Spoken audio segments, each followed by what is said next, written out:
What's up, you guys? It's your girl Sierra and welcome back to my YouTube channel. So in today's video we're going to be starting the first episode of my true crime series. I'm so happy to finally be starting this. Off the bat, I already knew the person that I wanted to do because for my first episode I wanted to do the first true crime case I've ever even heard of. I heard of this case when I was like 8 or 9 years old, like literally a kid, and I was watching TV with my mom. I don't know what she was watching, but I don't know if it was like a documentary or the news or something came on about this girl and all these things that happened to her, and I was like, what the fuck is like going on? Like, does the world do this? Like, I had no idea. I was like a child. So this girl's name has always stuck in my head forever, so I knew once I started my true crime series, I always knew that my first episode was going to be on her. So for today's video, we're going to be talking about Jaycee Lee Dugard. I don't know if you guys have heard of her, but that's who we'll be talking about today. This is I don't even know how to explain it. This is an unimaginable story. This girl went through the craziest things and she is so strong, and I just really wanted to talk about her, and I will literally remember her name for the rest of my life. So yeah, I don't want to ramble too much because I feel like this video might be a little bit long. So if you guys want to see the case of Jaycee Lee Dugard, then please keep watching. Jaycee Lee Dugard was born on May 30th, 1980, and she was raised by her mother, Terry Probin, and her stepdad, Carl Probin. She grew up in South Lake Tahoe, California. Terry and Carl actually moved there because they thought that it would be a safer place to raise their kids. Friends described her as happy, sweet, and a loving girl. She was super fun, full of energy. She loved playing with her younger sister. At the age of 11, on June 10th, 1991, it was just a regular day. Terry went to work early that morning, and Jaycee was at home with her stepfather getting ready to go to school. She wore her favorite pink outfit. She took the bus to school, so she would walk to her bus stop every day and then wait at her bus stop, obviously, and wait for her bus. Jaycee's stepfather, Carl Probin, was working in the garage and said goodbye to her as she walked to catch the school bus. As Jaycee left the driveway, Carl noticed a gray two-door car drive by the house. The car made a U-turn below the driveway. As the car went back up the hill, Carl saw a female passenger in the car.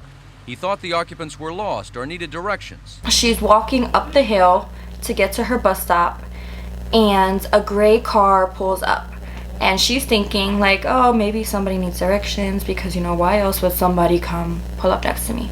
So when she turns over and looks, she gets completely paralyzed. She falls into the grass and she pees on herself. She realizes that she was tased, and she was tased by the man of the name of Philip Garrido and his wife, Nancy Garrido. This couple, they picked Jaycee up from in the grass because, like I said, she was paralyzed. She was only 11 years old and she was tased. So they put her into the car and they had her face down. Nancy, the wife, was holding her face down the whole car ride. When Jaycee was kidnapped, her stepfather, Carl, actually seen her being put into the car, and he chased after the car in a bicycle, but he wasn't able to catch up fast enough. Unable to find his keys, Carl grabbed a bicycle and tried to follow the car, but it was too late. I wish I would have had my keys in my pocket. It catches you totally off guard. They had the advantage. They had the car, and you know. But you never think it's going to happen to you. After the car sped off, Carl called 911. Within the hour, police officers were at Carl and Terry's home. Police started searching the neighborhood, looking for the two-tone gray car. Neighbors were called upon to see if there were other witnesses. There weren't any. Descriptions of the car and the female passenger were distributed throughout the community. Pictures of Jaycee were placed in storefronts, and Carl and Terry embarked on what turned out to be an endless campaign to find their daughter. Nancy Garrido, she kind of like scouted out girls for Philip. So she scouted Jaycee out and thought that they should kidnap her as a prize to her husband. Philip was a registered sex offender. He was on parole. He was 40 years old at the time of him kidnapping Jaycee. Philip and Nancy would go to like children's parks, and Philip would play like a guitar or something and sing, and Nancy would pretend like she's recording him, but she's actually zooming in on little kids playing in the background, because that's how they were scouting out who they wanted him to have.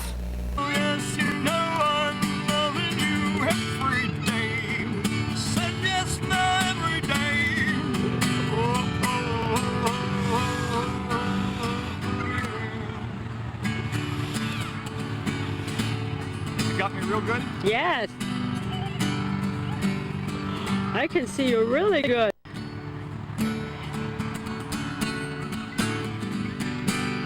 What you gotta right? Do it. What the fuck? Like, what is that? Playing an instrument in the middle of the park while your wife is zooming in on little girls for you to kidnap. Philip Garrido was actually arrested in 1972 for a rape of a 14-year-old girl, but the girl decided that she didn't want to testify against him, so the case ended up crashing. And then 5 years later, he was arrested again for raping a woman in a rented storage cabin for 8 hours, and she escaped. For the rape of that woman, he was sentenced to 50 years in prison, and he only ended up doing 12.5 years. So he gets a 50-year sentence for raping a woman. This is the second woman that he got caught raping, and they let him free after only 12.5 years of a 50-year sentence. And he even got letters from the board saying that he had improved so much and that they're so happy for his accomplishments. He was a wacky shack, okay? Obviously, if he's kidnapping children, he's a wacky shack. But he used to like talk to the walls. He used to say that he would hear demon angels and they would tell him to do these things. Anyways, they drove 2 hours away to their home, which was in the outskirts of San Francisco, with Jaycee laid face down in the back seat. So before they took her out of the car, they put a blanket over her head and they walked her to their backyard. Their backyard was weird. They had a bunch of like sheds back there. I think they had like 4 sheds or something. It was just like a sketchy situation back there. So they walked her through the fence, through a tarp, and into a shed where she would spend the next 18 years of her life. When he first brings her home, he forces her to take a shower with him, and she's an 11-year-old girl. She's never even seen like a naked man, and he forces her to take a shower with him, and she has to stay in the shed that he put her, completely naked and handcuffed. I can't imagine what she was thinking at the time. She had a bucket as a toilet. She didn't even have like a bathroom or nothing. He told her that if she tried to escape, that the dogs that he had outside were going to attack her. So it obviously made her super scared to try and escape. After a week of her being held captive, he comes into the shed and he brings a milkshake for her, and he tells her that things are gonna start to be different now and whatever. And then he sexually assaults her for the first time. She's obviously 11 years old. She had no idea what sex was or rape or nothing of the sort, and here's this 40-year-old man taking advantage of her. She was alone in that shed most of the time. He would like come in, he would come in and do like weird things. He would like talk to her and sing to her. He would rape her, he would abuse her. He just put her through a lot of crap that like an 11-year-old girl or any girl in the world just like doesn't deserve to go through. She was always handcuffed, so imagine how uncomfortable that is to just always be handcuffed to a bed. You can like never move. And he would come check in, would bring her fast food. A lot of people that kidnap children, they bring them fast food as like a bribery to show that they're like nice, like. So he would bring her foods. He gifted her a bunch of cats, which she loved because in them she didn't have to be alone. But the cats would always just like mysteriously vanish. So yeah, but she had a ton of cats. Like one by one he would give her cats, and then they would just like, I don't know what would happen to them. She doesn't know what happens to them. They would literally just disappear. He would apologize to her after he was done like raping her and abusing her. He would apologize, saying that he's so sorry and he's such a bad person and all these wacky shack things, okay? And he would say that the people, the demon angels in the walls, were the ones that were telling him to do these things, and that Jaycee should be grateful because if he wasn't doing it to her, he'll be doing it to other girls. So as long as he has her, he doesn't have to go out and rape and kidnap other girls. So imagine the hell that this poor girl was experiencing just like in the first week of being there. Jaycee's mother, Terry, did everything in her power to get Jaycee back. She went on the news, she did interviews, she did like those candlelight visuals for her. She sent out billions of flyers around the world looking for Jaycee. She always kept hope for Jaycee, that she'll find Jaycee. Her friends and families gift to her a symbol of their faith. The tree is a symbol of life. It's a positive symbol, and it's not a memorial to her memory. I think she's coming home, and I have to stay with the positive. It'll grow right along with her, and when she's home, she can come see it. To help keep that hope alive, this entire community continues to work together. Each and every week, a team of volunteers mails out 4,000 posters of Jaycee Lee. I know that one day, not too long, you'll be in my arms right where you belong. And it never stopped. She always was out looking for her. She did the most to try and find her. There was like a famous celebrity at the time, I don't know who she is, but there was a famous celebrity at the time who made a song about Jaycee, and she performed it. So Jaycee's story was very, very well heard of. Jaycee Lee. And whenever I sing it, sometimes it's hard to get through it. It really is, because it's a very sad situation. And I think we'd all like to see her home. So eventually, Philip ended up giving Jaycee a TV in the shed, which she was super excited for because she was obviously super bored and alone all the time. So he gave her a TV, but she wasn't allowed to watch the news because he didn't want her to see her mother going so hard trying to look for her. Her mother also, she had like the neighbors keep on all their porch lights so that Jaycee can find her way home. He didn't want her to see none of that. So she wasn't allowed to watch the news. I think like one of the only channels she was allowed to watch, or one of those channels that they show like, you know, jewelry, and like the channel that nobody watches was the only channel that she was allowed to watch. But she was so happy to be hearing voices and to be able to just have something to do.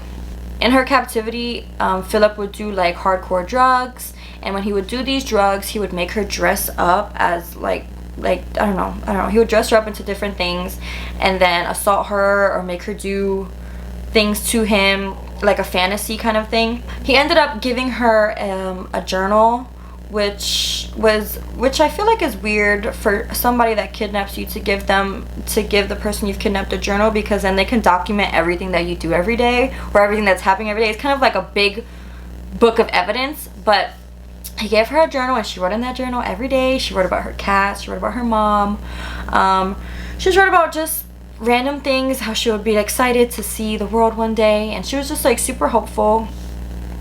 And she would always say, like, she would always sign her name at the end, Jaycee, or this is Jaycee, that's how she'll start it. And he would always rip her name out. He didn't want her name to be in her journal, so he would rip all the pages with her name out. So eventually she just stopped writing her name in the journals. They gave her the name Alyssa and said that that was her new name. Jaycee was no longer her name, so she cannot go by Jaycee, she can only go by Alyssa, that was her new identity.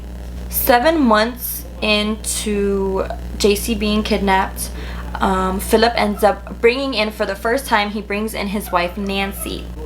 Now Nancy is also a wacky shack, obviously. Nancy met Philip while he was in prison doing his sentence for the rape of that woman, and she was there visiting his uncle. And they were together ever since. When she first met Nancy, Nancy brought her a teddy bear and chocolate milk, and Jaycee was super happy about that, and Jaycee really wanted Nancy to like her. She was really ecstatic when she seen that when she seen that Nancy came in with a bear and chocolate milk for her. That was the first time that she had chocolate milk since she was kidnapped. So a little over 2 years of Jaycee being kidnapped. It was Easter, and Philip and Nancy gave Jaycee her first cooked meal, which I think was like ground beef or something like that. And they ended up telling her that they think that she is pregnant. Now, Jaycee was only 13 at the time, and she indeed was pregnant. She was 4.5 months pregnant at the time that they told her that they think that she's pregnant. And she was obviously kidnapped at 11, and now she's 13. She has no idea, like, about pregnancy or how do you get pregnant or how do you give birth. So they would make her watch pregnancy and birthing videos and read books.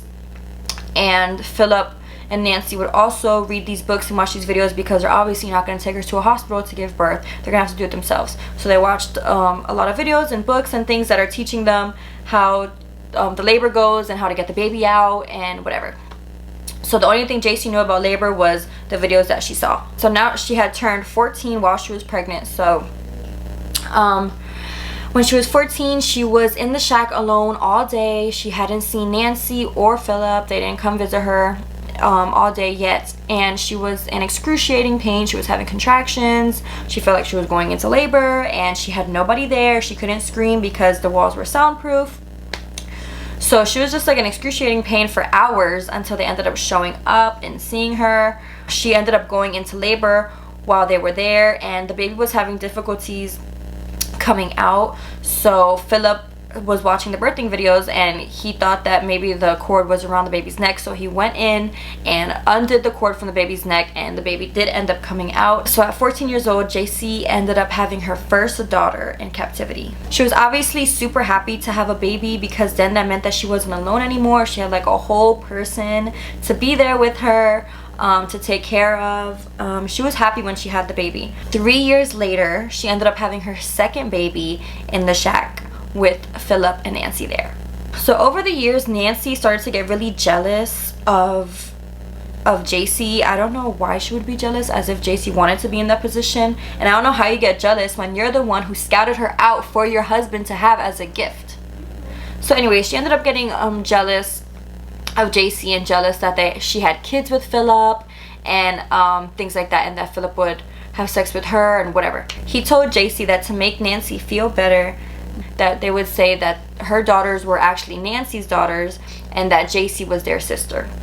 And she didn't like that, because she was her mom, and she wanted them to know that she was their mom, but it wasn't allowed anymore. They just need to think that you're their big sister and that Nancy is their mom.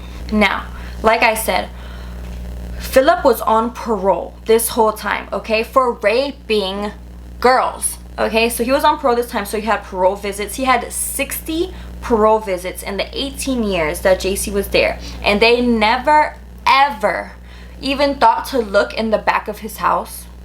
You know, he has a big backyard full of crap, and don't even, are a little bit curious to see what's back there. They never even stepped outside back there. Over time, as Jaycee got older and the girls got older, and the longer they were there, they started to like trust Jaycee, so they would let her in the house. They would let her play in the backyard with the babies, or with the kids now. And there was even a time where the parole officer came over and met Jaycee, and he didn't think, how all of a sudden did 3 little girls get into this pedophile's house? Never. Also, a neighbor called 911 one time, saying that he thinks that there are children playing in the backyard of this man's house, and that the man doesn't have any children.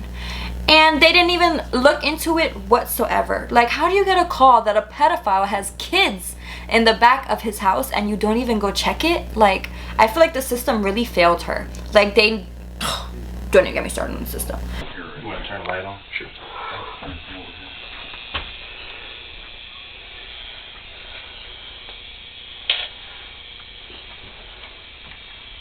Okay.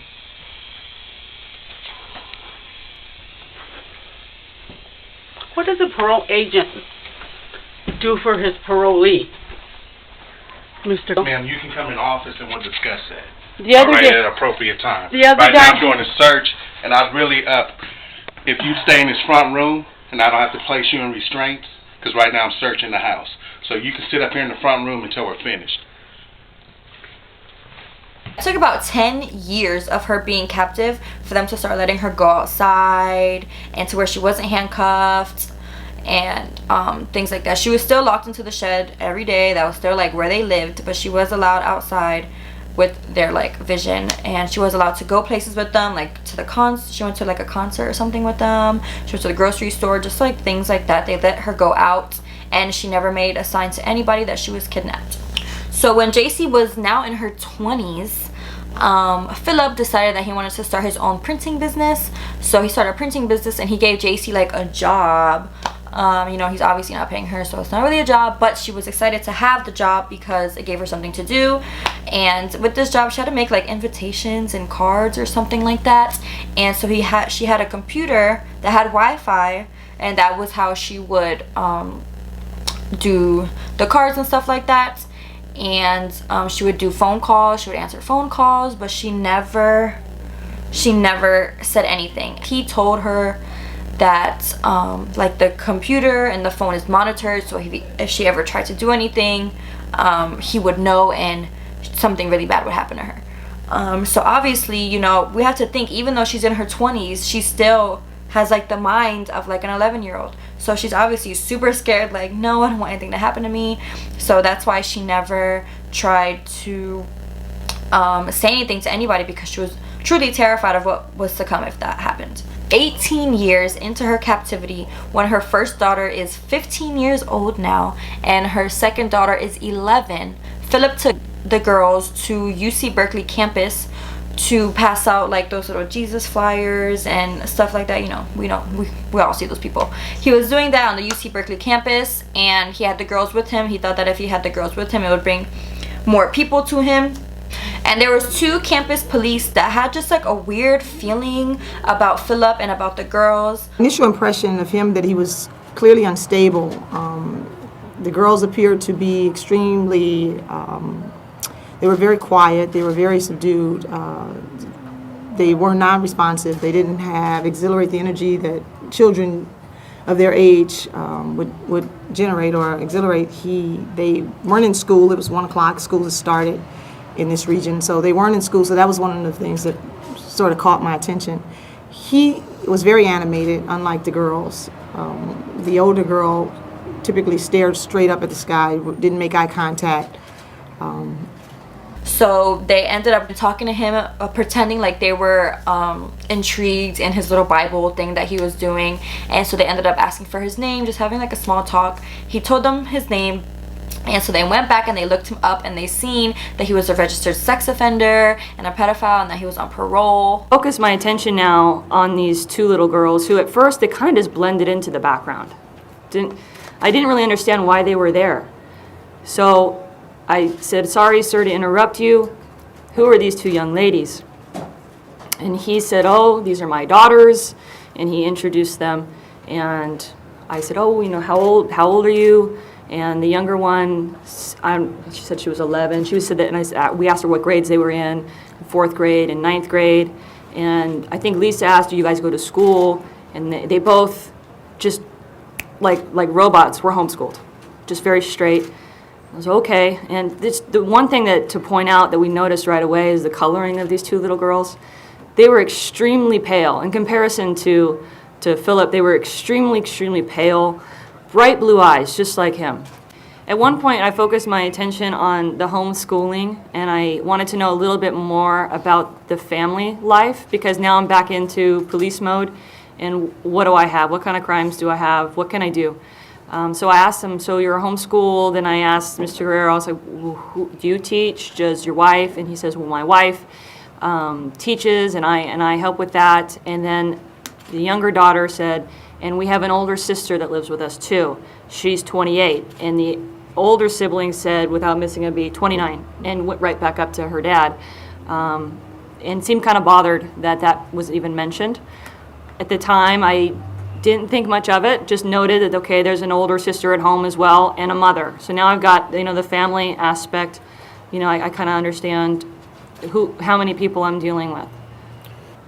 So I go and I call the probation officer who's not there. I leave a message just describing my concerns about, you know, he came into our station, he brought all his literature, he seems like he's disturbed. I don't know if that's normal behavior for him. He brought his 2 daughters with him. They seemed a little out of touch with reality and very robotic, and my main concern was for them. If you could give me a call back, I would appreciate either a visit, maybe he could check in with you, or at least a home visit or something to check on these little girls. And that, I thought, was going to be the end of it. He calls me back, and I talk to him the next day, which is now Wednesday morning. He says, can you please tell me the situation again? So I described the situation to him, and he stops me when I said, you know, he brought in his 2 daughters. He says, he doesn't have any daughters. My stomach just sank. I said, well, he had 2 daughters with him that day. They had his blue eyes. They looked a little like him. They were calling him daddy. I had no reason not to believe that they weren't his daughters. In fact, they referenced an older sister at home. So he had daughters, and he said, well, I think that he had some granddaughters, but I'm not sure. Let me double check on that. What I'll do is I'll call him into the office, and I'll meet with him, and I'll just tell him a condition of parole. He's not allowed to come back on your campus. Great. That's fine with me. my job is done. Then I get the call a couple hours later on my way home from work from the parole officer, who basically, he's talking real fast about some kidnapping and the FBI, and this girl's been missing, and good job, and this is great, and just really quickly throwing all this stuff at me. And I'm like, okay, that's awesome. And that was the last I talked to him. This is really where like woman intuition or like motherly instincts just like kicks in, when you can literally just feel that something is wrong, because they said that they never made any sign that they were in trouble or that they were harmed or anything. The cops just had the feeling like something is off here. And little did those two women know that they were going to be saving all three of these girls' lives forever. So on August 26th, which was a little bit after when they were at UC Berkeley handing out the flyers, his parole called him into the office, and he ended up bringing all of the girls, Nancy, Jaycee, and the kids, to the parole office. And the parole office is asking her what her name is, and she's saying that her name is Alyssa. And they ended up separating them and putting like Philip over here in like one room, and then Jaycee in another room. And they're constantly asking her like, what's your name, what's your name? And she's like, my name's Alyssa. Like, she's not budging. And then they're like, no, it's not, like, we know that's not your name, like, are you in trouble? Like, they're trying to help her, and she was so like terrified and manipulated. She was just going with it, and she was like, no, like, my name is Alyssa. She was too scared to say her name, so she ended up asking if she can write her name down on a paper, and she ended up writing that her name was Jaycee Lee Dugard. And everybody was just like in a freak out, because they've been searching for this girl for 18 years. Her mother has never stopped searching for her for 18 freaking years. Also, while they were in the rooms, Philip ended up confessing to kidnapping her and raping her and everything that he put her through. So he was obviously sent to prison, as with Nancy. And Jaycee was reunited with her mother. She was like, the first thing that she wanted to do obviously was go see her mom. They're like, you can see your mom, and I'm like, I can see my mom? It was like a question to them, you know, I can? You're at the office, the phone rings. Unbelievable, absolutely unbelievable. And then it was disbelief. I thought, no, you're joking. Don't do this to me. This is not funny. And I remember you shouting, oh yeah, my daughter. And I was crying, you know, when you're crying and you can't speak. I just said, come quick. I remember saying, come quick. And I remember telling you, I'm coming, baby, I'm coming. And then I said something about having babies. I didn't mean I had babies. I meant I had babies. I didn't know what to say. It was like unbelievable. And when you heard she had daughters? Babies, oh, I'm thinking, babies, okay. I can deal with this. So Philip Garrido was sentenced to 431 years to life in prison for the sexual assault and kidnapping of Jaycee. Nancy Garrido was sentenced to 36 years to life for the kidnapping and rape of Jaycee. So now Jaycee's a full-grown adult. She has her two full-grown kids now. She wrote a story about her experience. She is like the strongest girl I've ever heard of in my entire life. Like, I can't even imagine going through all of those things and then coming out and just being like a normal person, just like a normal mom, like a normal person in the street that we see every day. I feel like me going through something like that, I would be like messed up in the head for the rest of my life. But she is not. She is strong. She is happy. She is living her life with her mother and her kids. She has a book on this whole situation of her whole captivity. It's called A Stolen Life. I will leave the link to it down below. I personally haven't read it, but I know from like documentaries and stuff, I know that it's super graphic in the book. Like, exactly what she went through is in the book, from what I've heard or been told. So yeah, if you guys want to check out the book, if you guys are more interested in Jaycee Lee, I will put her book down below. Thank you guys so much for watching this video, my first true crime video here on my channel. I really hope you guys enjoyed this video. I'm so happy that I finally was able to start my true crime series. If you guys have any other people that you know of, it doesn't just have to be like kidnapping, it can be like anything that's true crime. If you guys have any cases that you guys want me to talk about, then just let me know down in the comments below. Give this video a thumbs up if you liked it. Don't forget to share, comment, and subscribe if you haven't already. Thank you guys so much for watching, and I'll see you guys in my next YouTube video. Bye.